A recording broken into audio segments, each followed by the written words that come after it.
Y'all. Just sharing a couple more films from my 4K UHD collection and sharing why they're part of my 4K UHD collection. All right, let's start with James Cameron's The Abyss. There's a couple versions. There's on this disc it has two versions, both the theatrical version and the director's cut, which has the tidal wave sequence, all of that, but all remastered in 4K.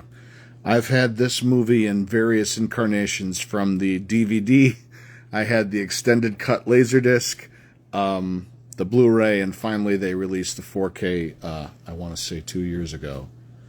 It's a seminal movie in many respects for me because of, God, it's a pressure cooker, and it's so well acted and so much tension. And one of the other parts of this film that kind of make it special is the documentary of the making of it, and the nightmare of the production of shooting it inside of an abandoned nuclear reactor in Gaffney, South Carolina.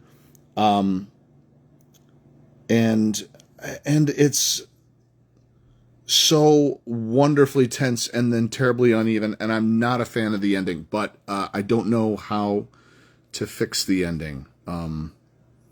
But I'm glad that he's restored the tidal wave sequence and all that kind of stuff to make it, it just makes more sense than what I remember seeing in the theater.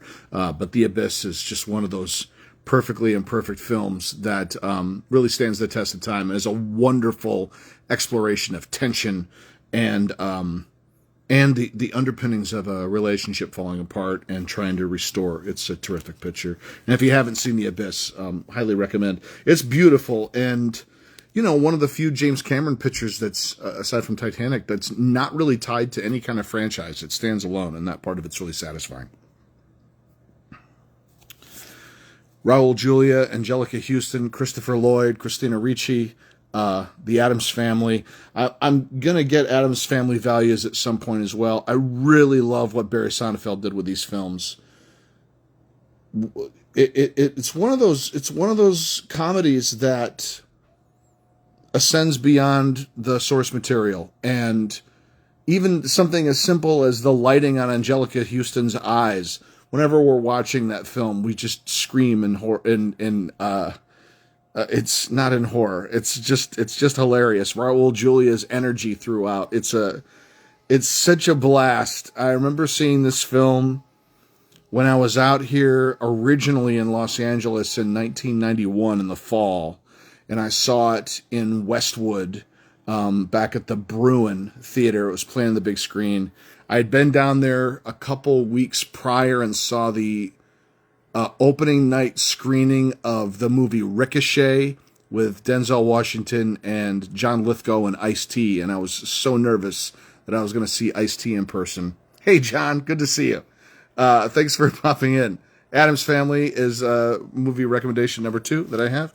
And then, finally, the other film that I'm sharing with you this evening that I have is 3:10 to Yuma by James Mangold with, Russell Crowe and Christian Bale. This is a recent acquisition. I bought the disc on eBay without a case. Most of the movies I'm doing without cases just to keep things simple.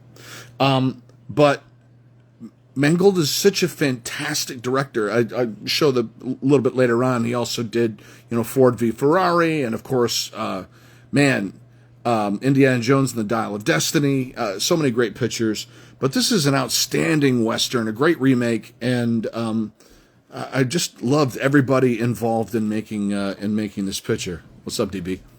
So 3:10 to Yuma. It's just a great Western, and there's only a handful of great recent Westerns. That might be a bit of a hot take that people don't necessarily agree with, but I outside of Tombstone, and I'm trying to think of some other Westerns. Unforgiven, that's the one.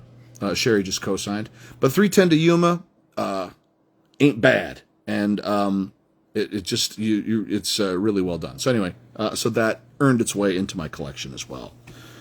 Here's a bonus, just because I'm wrapping up this side. Classic AKIRA. The original, man, whoa, Once Upon a Time in the West is a great recommendation. And also on 4K, and I don't know that I've seen it, and much to my shame. So I'd love to see Henry Fonda as the bad guy. Just to shout out AKIRA. This is the first anime I remember seeing, and still am trying to fully understand it, but it's beautiful. This restoration is spectacular. I think this is the Funimation one. There's a couple different releases, and some of the other ones that I have in my collection will explore that as well. But this is the Funimation version, and they have different special effects than other ones that have been released. Special features, I mean. So anyway, yeah, there you go. Physical media forever. Thanks for tuning in. I'll share more of my collection later. But peace.